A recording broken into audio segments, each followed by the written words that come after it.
नमस्कार, news 18 India देख रहे हैं आप और मैं हूं आपके साथ शिवानी पांडे। 50 घंटे बाकी हैं और 50 घंटों बाद पुतिन कुछ ऐसा ऐलान कर सकते हैं जिसके बाद यूक्रेन में चल रही जंग 5 गुना ज्यादा तेज हो सकती है या फिर एक नया युद्ध शुरू हो सकता है। और दावा किया जा रहा है कि पुतिन ऐसा फैसला कर सकते हैं जो यूक्रेन युद्ध का टर्निंग पॉइंट बन जाएगा और ऐसा फैसला जो ज़ेलेंस्की की मुसीबत कई गुना बढ़ा देगा। सबसे पहले देखिए कि 50 घंटों बाद क्या ज़ेलेंस्की सरेंडर करेंगे या वो पुतिन से समझौता कर लेंगे।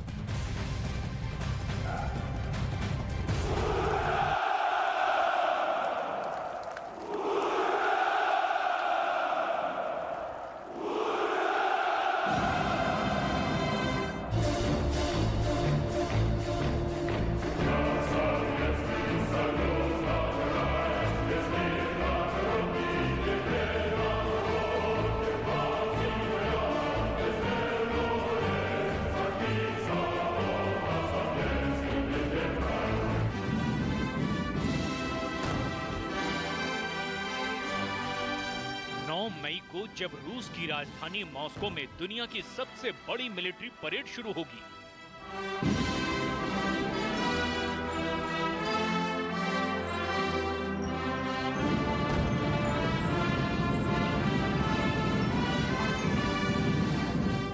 जब रशियन फौज की धमक यूक्रेन के साथ दुनिया के कोने कोने तक पहुंचेगी,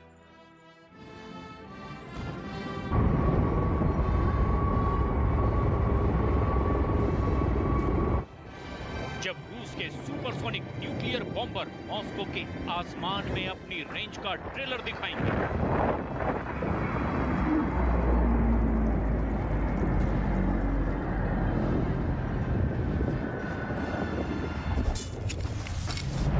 जब रूस का परमाणु बम रेड स्क्वायर पर परेड में शामिल होकर ब्रिटेन और अमेरिका को डराएगा,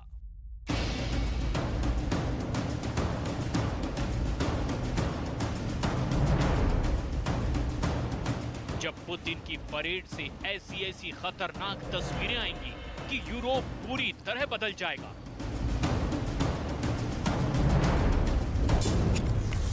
या उसे बदलने की तैयारी शुरू हो जाएगी क्योंकि पुतिन का भाषण नए वर्ल्ड ऑर्डर की बुनियाद रख देगा।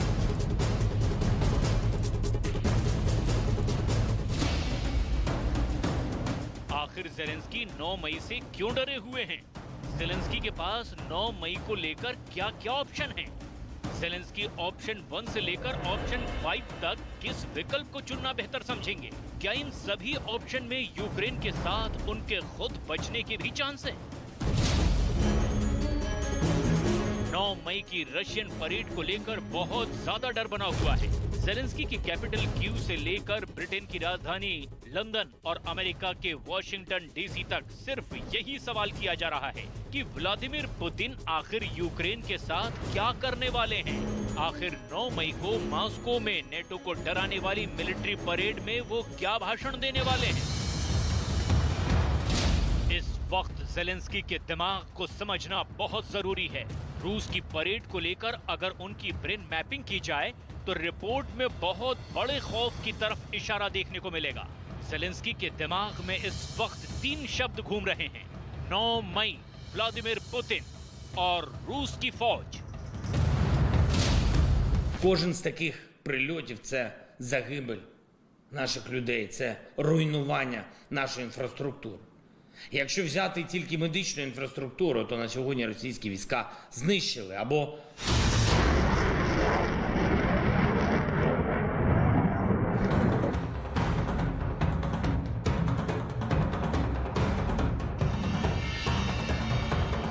जाहिर है व्लादिमीर ज़ेलेंस्की बहुत ज्यादा डरे हुए हैं।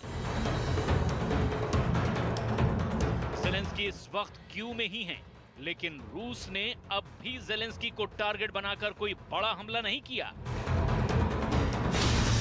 जबकि पुतिन चाहते तो उनके एक ऑर्डर पर रशियन एयरफोर्स के फाइटर जेट इस शहर और ज़ेलेंस्की की संभावित लोकेशन पर बड़े बड़े हमले कर चुके होते।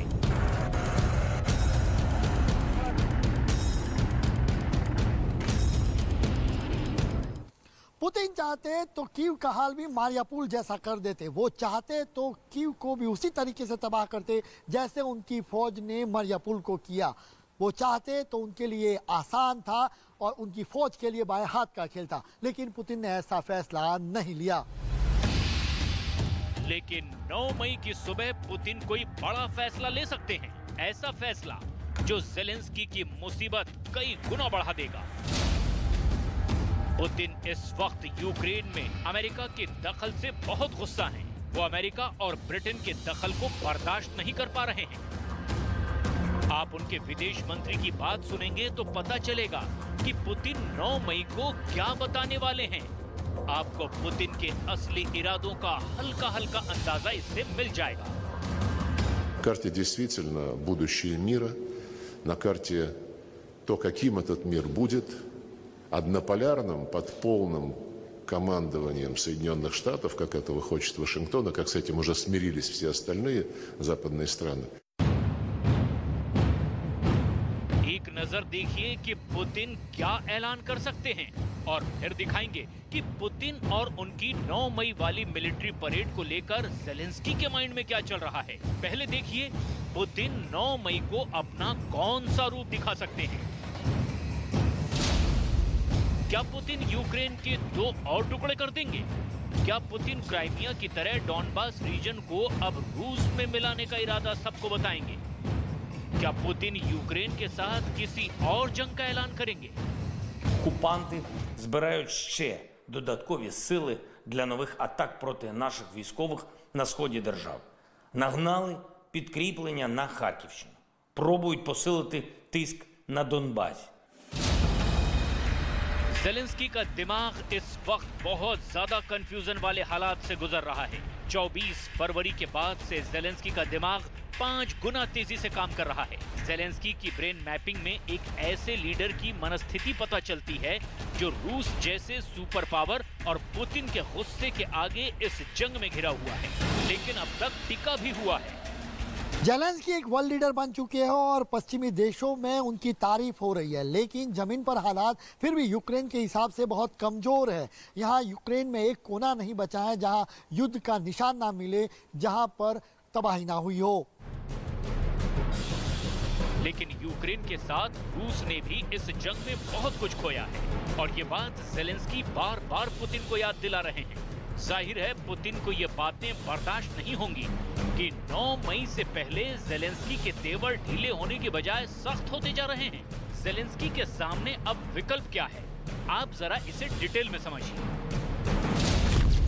9 मई को लेकर व्लादिमीर ज़ेलेंस्की का विकल्प नंबर 1 देखिए, जो यूक्रेन का सबसे बड़ा डर है।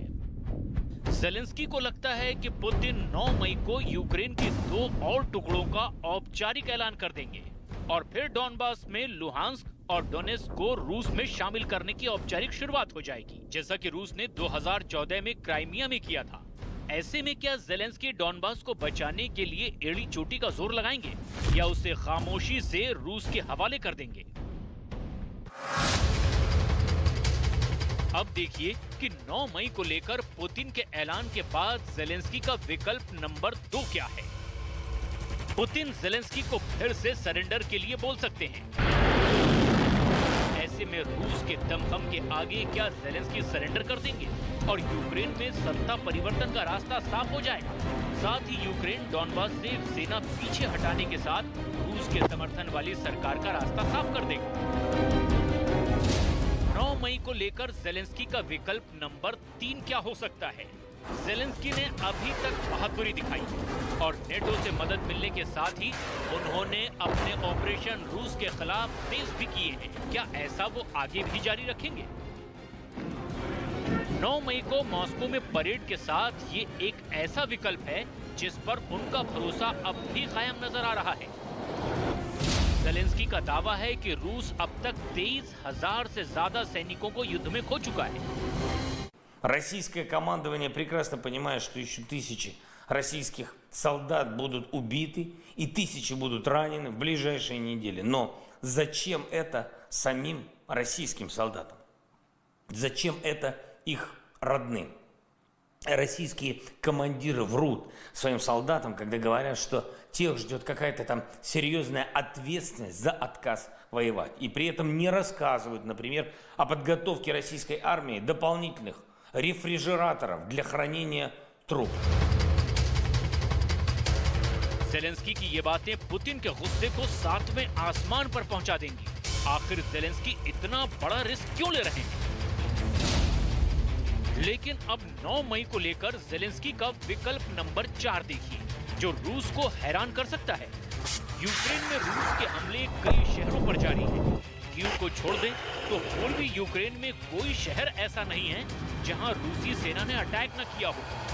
हेलीकॉप्टर से लेकर फाइटर बॉम्बर से हमले हो रहे हैं। रूस मिसाइल भी बराबर दाग रहा है। जेलेंस्की का दावा है कि रूस अब तक यूक्रेन पर 2000 से ज्यादा मिसाइल दाग चुका है।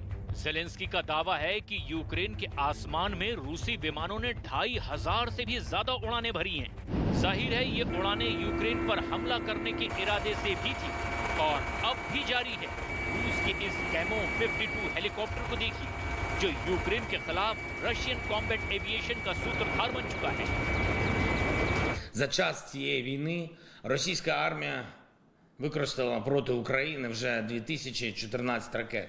Зафіксовано 2682 появи російських бойових літаків у нашому небі. Кожен з таких прильотів – це загибель. ऐसे में 9 मई को लेकर हालात ये हैं कि इंटेलिजेंस एजेंसी कयास ऐसे भी लगा रही हैं कि अगर रूस ने कीव पर हमले फिर से शुरू किए और जेलेंस्की को निशाना बनाने की कोशिश हुई तो उससे पहले जेलेंस्की यूक्रेन छोड़कर यूरोप के किसी देश में पनाह ले सकते हैं। लेकिन जेलेंस्की ने अभी तक रूस का बहादुरी से सामना किया है। 9 मई को लेकर जेलेंस्की का विकल्प नंबर 5 देखिए, जो जेलेंस्की का आखिरी विकल्प साबित हो सकता है।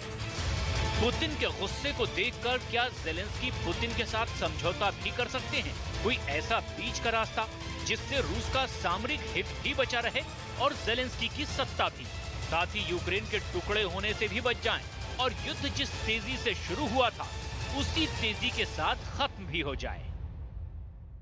जेलेंस्की यूक्रेन को दोबारा बनाने की बात कर रहे हैं। उन्होंने कहा है कि रूस के हमलों में जो तबाही हुई है उसे ठीक करने के लिए $600 बिलियन की मदद चाहिए। आपको जानकर ये हैरानी होगी कि इससे ज्यादा तो अमेरिका का सालाना रक्षा बजट होता है।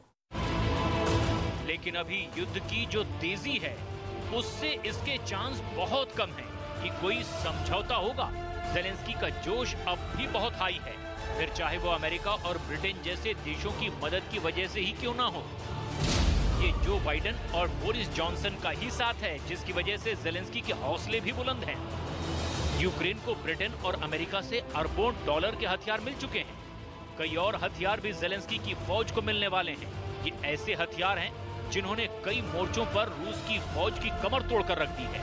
ये ऐसे हथियार हैं जिसकी वजह से रूस ने कीव से पीछे हटने का फैसला किया।